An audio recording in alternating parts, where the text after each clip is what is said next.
اگر صحابی پہ حرف آ گیا تو اسلام نہیں بچے گا. قرآن کس نے لکھا, حدیثیں کس نے مرتب کی, دین ہم تک کس نے پہنچایا؟ تو پہلا جا کے کھڑا کون ہوتا ہے؟ تو پہلا گواہ صحابی ہوتا ہے. اگر صحابہ پہ خراش آ گئی, ان کے چہرے پہ داغ آ گیا, ان کے مقام گرا دیا گیا, ان کو راشی اور طے کر دیا گیا, ان کو خائف طے کر دیا گیا, ان کو بزدل طے کر دیا گیا, تو ان کی حدیثوں کو کون اعتبار کرے گا؟ پورا مجموعہ حدیث بیکار ہو جائے گا, اعتماد اٹھ جائے گا. تو کیا کریں گے؟ اب دوسری وہی تاریخ کی کتاب ہے جس میں یزید کو لانتی ہے, شرابی ہے, زانی ہے, فاسق ہے, فاجر ہے, حرام پھپھو سے شادی کرتا ہے. جن تاریخ کی کتابوں میں یہ لکھا ہے, یعنی ابن کثیر نے لکھا ہے اور البدایہ میں لکھا ہے, ابن خلدون نے لکھا ہے اور تاریخ ابن خلدون میں لکھا ہے, طبری نے لکھا ہے اور تاریخ طبری میں لکھا ہے, ابن سعد نے لکھا ہے اور طبقات ابن سعد میں لکھا ہے. انہی تاریخ کی کتابوں میں ایک منظر نامہ اور آتا ہے جس منظر نامے کے بیان کے بعد صحابہ بچ جاتے ہیں. کیوں جی؟ پھر ہمیں بچانا چاہیے نہیں بچانا چاہیے؟ ہمیں یزید کی فکر نہیں, یزید جانے اس کا رب جانے. ہمارے ایمان کا مسئلہ ہے, ہماری غیرت کا مسئلہ ہے, ہماری حمیت کا مسئلہ ہے, ہمارے قرآن کا مسئلہ ہے, ہمارے اسلام کا مسئلہ ہے. ہم مجبور ہیں, صحابہ کی ذات پہ ہم پرے کہہ کے برابر بھی خراش دینے کو تیار نہیں ہیں. ہمارے کچھ نہیں پلے بچتا, ہمارا پورا اسلام کا کسر رفیع دڑام سے زمین پہ آ جاتا ہے اگر صحابہ کو کچھ ہو جائے. تو یہ جو دیگر کتابیں ہیں جنہوں نے یزید کا وہ منظر نقشہ کشی کی, وہی کتابیں, وہی مؤلف, وہی مورخ انہی کتابوں کے انہی صفحات پہ لکھتے ہیں یزید کو جب ولی عہد بنایا گیا تو یزید دمشق کی جامع مسجد کا 5 وقت کا امام تھا. وہی کتابیں, یہ تاریخ کی کتابیں. یزید کو جب ولی عہد بنایا گیا تو اگلے سال یزید پھر سپہ سالار بن کر قسطنطنیہ کیسر روم کے شہر میں جہاد کرنے کے لیے چلا گیا. وہی کتاب لکھتی ہے کہ یزید کو جب ولی عہد بنایا گیا تو 51 ہجری میں, 52 ہجری میں, 53 ہجری میں 3 سال یزید امیر حج بن کر مینا میں خطبہ دیتا, عرفات میں خطبہ دیتا, مزدلفہ میں خطبہ دیتا, 5 وقت کی نمازیں پڑھاتا, اور ان کے زیر سایہ بقیہ صحابہ نے کام کیا. وہی بتاتا ہے یہ وہی کتاب. اب اگر ایک آدمی کو تاریخ کی ان روایات کے قبول کرنے کا حق حاصل ہے کہ وہ زانی تھا, شرابی تھا, چور تھا, واشی تھا, تو دوسرے آدمی کو یہ حق کیوں نہیں ہے کہ انہی کتابوں کی ان روایات کو لے لے جن روایات کے لینے کے بعد یزید جانے اس کا کام جانے. ہمیں اب صحابہ سے مقصد ہے, ہم کہیں گے صحابہ نے کسی ایسے شخص کی بیعت نہیں کی جو زانی تھا, شرابی تھا. اور میں نے کہا کہ اگر یزید وہی تھا جو پہلے روایت ہے تو میں نے کہا تھا کہ یزید سے ہم برات کا اظہار کرتے ہیں. ہمارے دل میں اگر ایک رائی کے دانے کے کروڑوں حصے کے برابر بھی اس کی ہمدردی آ جائے, سافٹ کارنر آ جائے, تو ہم اس سے اللہ کی پناہ چاہتے ہیں اگر یزید وہی ہے جو اس کا کہا گیا. اور اگر یزید یہ ہے, البدایہ کہہ رہی ہے, ابن سعد کہہ رہا ہے, ابن خلدون کہہ رہا ہے کہ وہ نماز کا امامت کراتا تھا اور وہ امیر حج بن کے گیا اور وہ سپہ سالار حج بن کے گیا اور اس میں جھوٹ اور شراب اور زنا نہیں تھا اور صحابہ نے بیعت کی, تو پھر ان لوگوں پہ ریت کے ذروں سے کھربوں گنا لعنت جو یزید پہ لعنت کرتے ہیں ان روایات کے سچا اگر ہیں تو ہمیں اس کا حق حاصل کیوں نہیں؟ اگر ہم اعلان برات کر سکتے ہیں, اگر یہ روایات ٹھیک ہیں, تو پھر ہم ان لوگوں پہ اور ان کے مذہبی اداکاروں پہ لعنت کرتے ہیں جو ان روایات کے تسلیم کرنے میں رکاوٹ. تاریخی روایت ہے, کون سی قرآن حدیث کی بات ہے؟ بقرہ کی بات ہے, نحل کی بات ہے, مائدہ کی بات ہے, واقعہ کی بات ہے, یونس کی, ایسی تاریخ کی بات ہے. تو ایک آدمی کو تاریخی روایت میں یہ روایت لے لے, دوسرا یہ لے لے, وہ کہتا ہے تم یہ کیوں لیتے؟ اس نے کہا یہ نہ لیں تو پھر صحابہ نہیں بچتے. 60 ہجری کو سیدنا معاویہ رضی اللہ عنہ کا انتقال ہوا. آپ اندازہ کریں دنیا صبائیت کا کہ 1 محرم کو سیدنا فاروق اعظم کی شہادت ہوئی, تو اس دن وہ بابا شجاع کی بہادری مناتے ہیں. فیروز ابو لولو کو یہ رافضی نسل بابا شجاع کہتی ہے. اس دن ایران میں 1 محرم کو ایران میں مبارکباد دی جاتی ہے کہ بابا شجاع اس دن قتل ہوا تھا. وہ جو فیروز ابو لولو جس نے سیدنا فاروق اعظم کو قتل کیا, جس دن شہادت ہے اس دن وہ خوشی مناتے ہیں. 18 ذی الحج کو سیدنا عثمان کی شہادت ہوئی, تو اس دن عید غدیر مناتے ہیں کہ اس دن سیدنا علی کے حق میں خطبہ دیا گیا. 22 رجب 60 ہجری کو سیدنا معاویہ کا انتقال ہوا, تو اس دن کنڈوں کی عید مناتے ہیں. آپ نے دیکھا ہوگا پرانے زمانے میں, اب تو مجھے نہیں پتا, پرانے زمانے میں فجر سے پہلے صبح کاذب کے وقت لوگ حلوہ پوڑی اور اس قسم کی چیزیں بانٹا کرتے. یہ کیا ہے؟ یہ کنڈے ہیں کیوں ہیں جی؟ امام جعفر صادق رضی اللہ عنہ کی ولادت ہے، حالانکہ امام جعفر صادق کی ولادت 18 رمضان کو ہے، اور یہ کنڈے 22 رجب کو دیے جا رہے ہیں۔ 22 رجب کے کنڈے سیدنا فاروق سیدنا معاویہ کی شہادت کی خوشی میں، یک 18 ذی الحجہ کو غدیر خم کی خوشی سیدنا عثمان کی شہادت میں، اور یکم محرم کو خوشی بابا شجاع کی سیدنا فاروق اعظم کی شہادت، تو ان کی خوشیوں کا پس منظر۔ پھر سیدنا معاویہ رضی اللہ عنہ وہ صحابی ہیں جنہوں نے 66 لاکھ مربع میل میں اسلام نافذ کر دیا، پکی بات۔ اور انہوں نے سبائیوں کو، رافضیوں کو، خارجیوں کو، یہ تینوں ایک ہی ورژن تھے، نام بدلے ہوئے تھے، ان کو چن چن کے انتقام تک پہنچایا، قاتلین عثمان کو پہنچایا۔ ایک رافضی جو اس دور کا، اس کی کتاب میں نے پڑھی، اس میں لکھا تھا اگر ایک معاویہ اور ہو جاتا تو دنیا میں رافضی کوئی نہ رہتا۔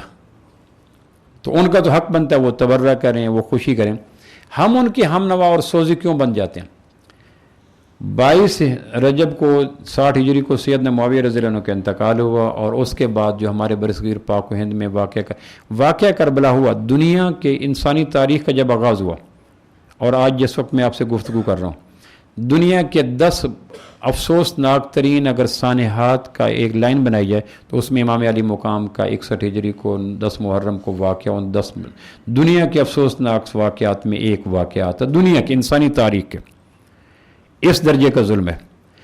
لیکن جو ایف آئی آر کٹوائی جاتی ہے، ایف آئی آر کے اوپر جگہ جگہ پہ کراس کوسچن آتے ہیں کہ یہ کیسے، چونکہ یہ عقل کا دور ہے، لاجک کا دور ہے، جگنوں کو دن کے وقت پرکھنے کی ضد کریں، بچے ہمارے دور کے چالاک ہو گئے تو پوچھتے ہیں بابا یہ کیسے، یہ کیسے۔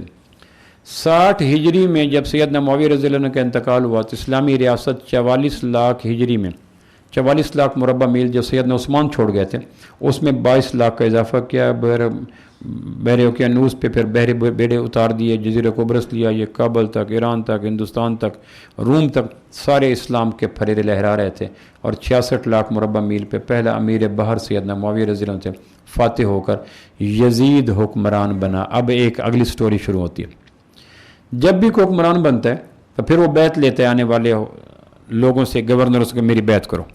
ولی عہدی کا مسئلہ 49 ہجری میں مکمل ہو گیا، اور بیعت لینے کا آغاز ہوا 60 ہجری کو 22 رجب کے بعد، جب یزید بادشاہ بن گیا، 66 لاکھ لگی بنی سمری حکومت کا بادشاہ بن گیا۔ جتنے بھی گورنر تھے وہ سارے سیدنا معاویہ رضی اللہ عنہ کے طے کیے ہوئے تھے، ایک لگی بندی جمی حکومت، نہ اس میں جنگ جمل کے واقعات ہے، نہ صفین کے واقعات ہے، نہ نہروان کے واقعات ہے، نہ بغاوتیں ہوئیں، نہ خارجی ہے، نہ سبائی ہے، ایک لگی بندی منضبط قسم کی حکومت چھوڑ کر 66 لاکھ مربع میل پہ اسلام کے پھریرے لہرا کر سیدنا معاویہ 22 رجب کو 60 ہجری کو اللہ کے پاس تشریف لے گئے، 82 سال کم بیش عمر تھی۔ یزید ولیعہد بننے کے بعد آٹومیٹیکلی بادشاہ بن گیا، حکومت پہ آ گیا، تو اس نے اپنے روایت کے مطابق بیعت لی، جو اس دور کی ایک ٹریڈیشن تھی کہ بیعت لی جائے کہ آج کے بعد یزید نامی شخص جو ولی عہد بننے کے بعد بادشاہ بن گیا، یہ سفید کو سیاہ کہے گا، سیاہ کو سفید کہے گا، جو آرڈر بھیجے گا، معزول کرے گا، رکھے گا، لشکر بھیجے گا، جو بھی کرے گا میں اس کو بلائنڈلی اوبے کروں گا، اطاعت کروں گا۔ اس کو بیعت کہتے ہیں، بیچ دینا۔ یہ آرڈر تسلسل سے چلا رہا تھا ہر زمانے میں۔ سیدنا علی کرم اللہ وجہ نے جب حکمران بنے تو پھر پہلا حکم یہ کیا کہ میری بیعت کی جائے، یہ اسلام کا نظام تھا۔ تو پھر سیدنا معاویہ نے بیعت نہیں کی تو سیدنا علی نے اپنے ریاستی ریٹ کو قائم کرنے کے لیے ان کی طرف وفد بھیج دیا، اور 1 لاکھ سوا لاکھ کے لگ بھگ لشکر لے کے چلے کہ تمہیں ریاستی ہو، اور یہ خلیفہ برحق کو حق ہے کہ جب کوئی حکومت قائم ہو جائے تو بیعت لے۔ سیدنا معاویہ کے خلاف چڑھائی کا جواز سیدنا علی کرم اللہ وجہ کا 100% درست تھا کہ میری اطاعت کرو، میں ولیعہد بن چکا ہوں۔ سیدنا معاویہ کا موقف یہ تھا کہ میں نے آپ کو خلیفہ مانوں تو بغاوت کروں، جن لوگوں نے آپ کے دست حق پرست پہ بیعت کیا وہ تو قاتل ہیں، وہ تو اجرتی لوگ ہیں، وہ تو لٹکائے جانے کے قابل ہیں، ان کے بحاف پہ کیسے خلیفہ مانوں؟ اور جنہوں نے خلیفہ بنانا ہے وہ تو مدینہ منورہ مکہ مکرمہ گئے حج کرنے کے لیے۔ یزید جب 60 ہجری میں بادشاہ بنا تو اس نے بھی اسی پرسپیکٹو میں، اسی تناظر میں بھیج دیں گورنروں کو کہ بیعت لو، بیعت لو، بیعت لو۔ امام علی مقام سیدنا امام حسین رضی اللہ عنہ مدینہ آ گئے تھے آخری دنوں میں، کیونکہ پہلے تو کوفہ رہے، سیدنا علی کرم اللہ جو کہ زمانہ خلافت میں 5 سال تک سیدنا حسن سیدنا حسین کوفہ ہے، مدینہ سے وہاں تشریف لے گئے، چونکہ سیدنا علی نے مدینہ کی حرمت کو اور مدینہ میں خون ریزی کو بچانے کے لیے ہجرت کر کے دارالخلافہ مدینہ سے دمشق کوفہ منتقل کر لیا تھا، اور یہ بہت بڑی حکمت عملی تھی۔ اگر وہاں رہتا تو یہ باغی کوئی نہ کوئی چاند چڑھاتے رہتے اور کام گڑبڑ ہوتا رہتا۔ 5 سال کے بعد سیدنا حسن نے جب بیعت کر لی اور 41 ہجری ربیع الاول کو پھر یہ واپس مدینہ منورہ آ گئے، تو سیدنا حسن مدینہ منورہ میں تھے۔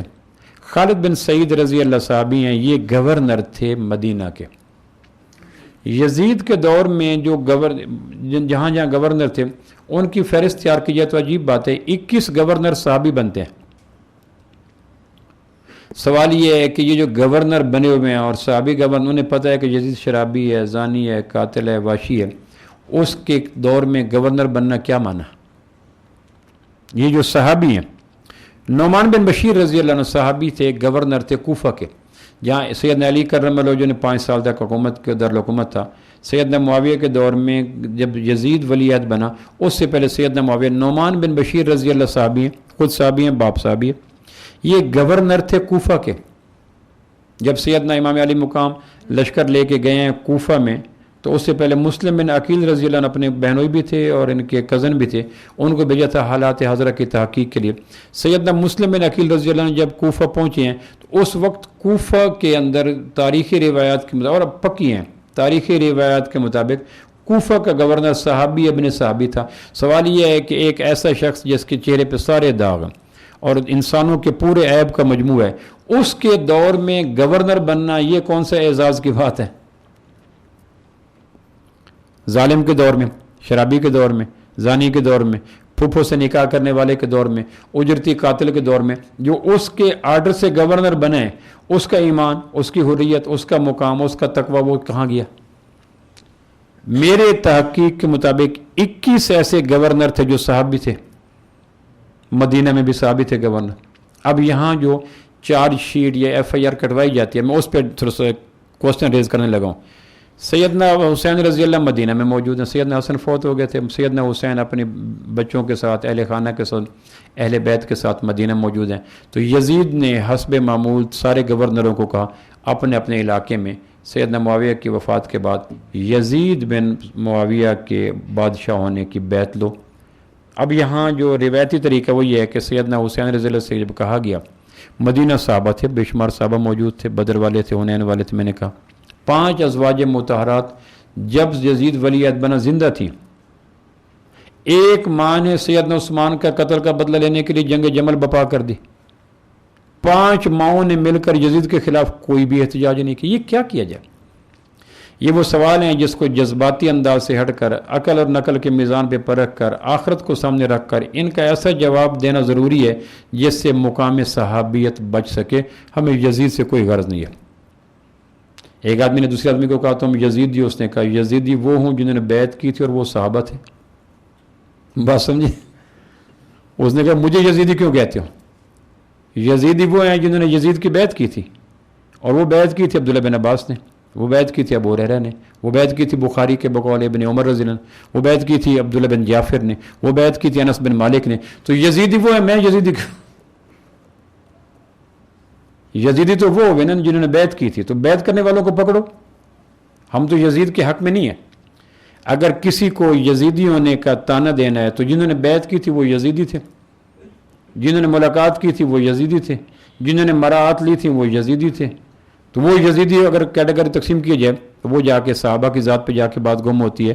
لہٰذا کچھ نہ کچھ کرنا پڑے گا صحابہ کو بچانے کے لیے، نتھنگ ایلس۔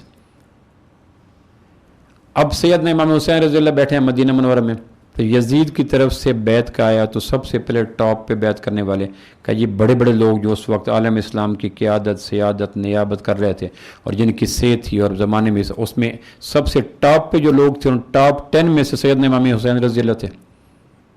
نبوت نے گھٹی دی، بچپنا نبوت کے گود میں پھیلا، عمل کی دنیا میں آنے سے پہلے جنتی جوانوں کے سردار ہو چکے تھے، اہل بیت کے سرخادہ تھے، ان سے بھی کہا گیا بیعت لو۔ اب یہاں تاریخ یہ کہتی ہے کہ راتوں رات، کیا مسئلہ؟ راتوں رات جب یزید نے کہا بیت، یزید کے حکمران وہ جو ثابت ہے مدینہ کے گورنر، انہوں نے کہا بیت لو، تو یزید سیدنا حسین رضی اللہ عنہ یزید کے ظلم سے، اس کی فحاشیوں سے، اوریانیوں سے اور کرتوتوں سے آگاہ تھے، وہ بیت نہیں کرنا چاہتے۔ بیت کا معنی ہوتا ہے بیچ دینا، بیع و شراء نہیں ہوتا چیزوں کو خرید فروخت کرنا، بیچ دینا کہ میں نے اپنے نفس کو، اپنے ضمیر کو، اپنی رائے کو، اپنے خیال کو، جذبات کو، احساسات کو اس آدمی کے ہاتھ پہ بیچ دے، اس کو بیعت کرنا، اور یہ پوری طرح ذمہ داری ہوتی ہے۔ تو امام علی مقام نے فرمایا میں بیعت نہیں کرتا۔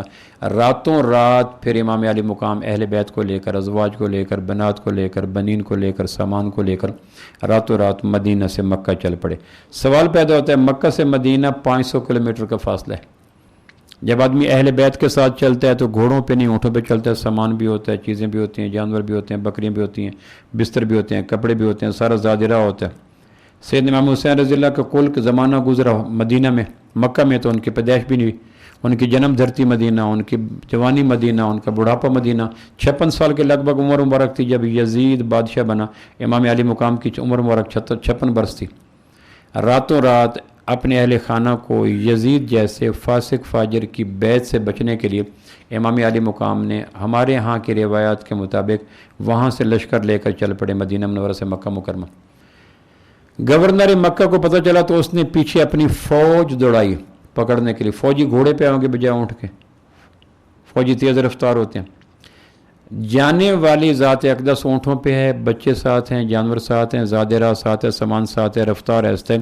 5 وقت نماز پڑھنی ہے، 500 کلومیٹر ہے، 9 دن میں طے ہوتا ہے۔ اگر آدمی اس طرح 2.5 کلومیٹر فی گھنٹے کی رفتار سے اونٹ چلے اور بیچ میں نمازوں کا وقفہ دے تو مور لیس۔ سوال یہ ہے کہ یہ خالد بن سعید رضی اللہ عنہ جن کے فوجی پیچھے بھاگے پکڑنے کے لیے، وہ گھوڑوں پہ کیوں نہیں پکڑ سکے؟ آگے روایت کہتی ہے کہ چپکے سے راتوں رات نکلے اور پھر مکہ آ گئے۔ سوال یہ ہے کہ مکہ میں گورنر کس کا تھا؟ مکہ میں بھی تو گورنر یزید کا تھا۔ 19 سال کی جو حکمرانی ہے سیدنا معاویہ رضی اللہ عنہ کی، 19 سال میں جتنے بھی اسلامی ریاست کے بڑے بڑے شہر تھے، سیدنا معاویہ نے گورنر تو اپنے طے کر رکھے تھے۔ مدینہ سے چلے ہیں کہ ہم نے مدینہ کے گورنر کے ہاتھ پہ بیعت نہیں کرنی، چونکہ یزید سرتپا باطل ہے، تو جہاں جا رہے ہیں وہاں مطالبہ تو پھر بھی وہی ہوگا۔ ایک اور دریا کا سامنا تھا منیر مجھ کو، ایک دریا کے پار اترا تو میں نے دیکھا، سوال یہ تھا کہ جہاں سے نکلے ہیں وہ یزیدی، جہاں جا رہے ہیں وہ یزیدی۔ پھر مکہ مکرمہ میں امام علی مقام کا قیام رہا ہے 4 مہینے، 4 مہینے، رجب کو چھوڑ دیں، شعبان، رمضان، شوال، ذوالقعدہ، 4 مہینے سیدنا امام علی مقام مکہ مکرمہ میں۔ یزید نے اگر مدینہ کے گورنر کو پیغام پہنچایا تھا کہ امام علی مقام کی بیعت لو، تو یزید نے مکہ کے گورنر کو کیوں نہیں پیغام پہنچایا کہ بیعت لو؟ جگنوں کو دن کے وقت پرکھنے کی ضد کریں، اب عقیدت اور مروت اور نعرے اور جی حضوری اور بچوں اور ہم آپ کے نوکر، آپ کے والدہ، یہ سارا زمانہ گزر گیا۔ اب تو جگنوں کو دن کے وقت پرکھنے کی ضد کریں، زمانہ اور ہو گیا ہے۔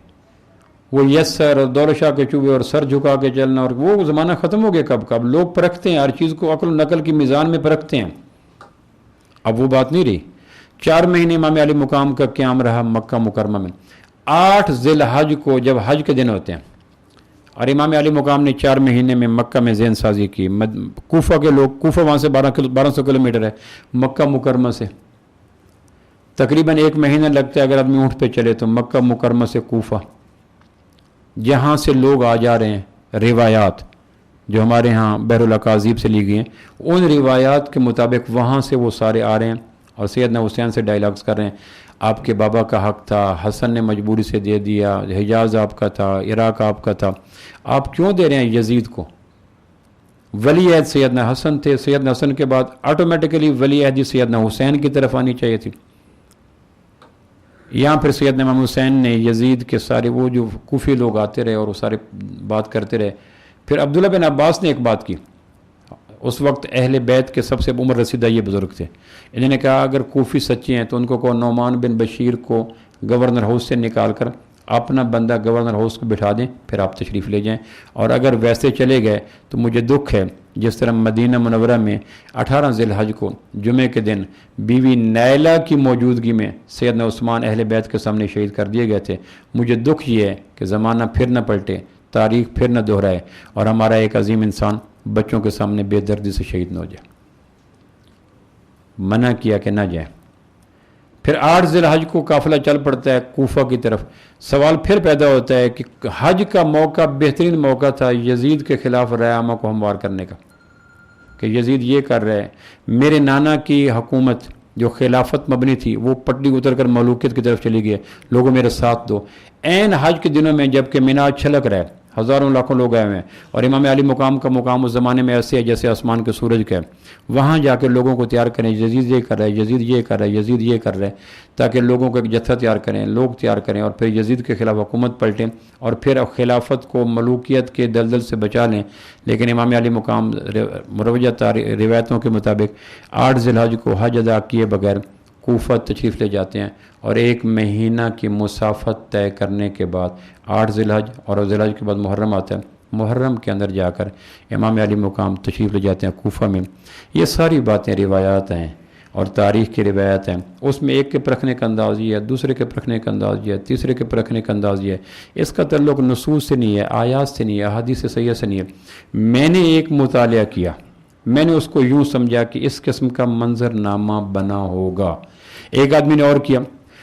دونوں روایات کو رد کرنے کا، قبول کرنے کا پورا اختیار ہے، لیکن یہ کوشش کیجیے گا کہ صحابہ بچیں، چونکہ صحابہ کو بچانا پورے دین کو بچانے کے مترادف ہے۔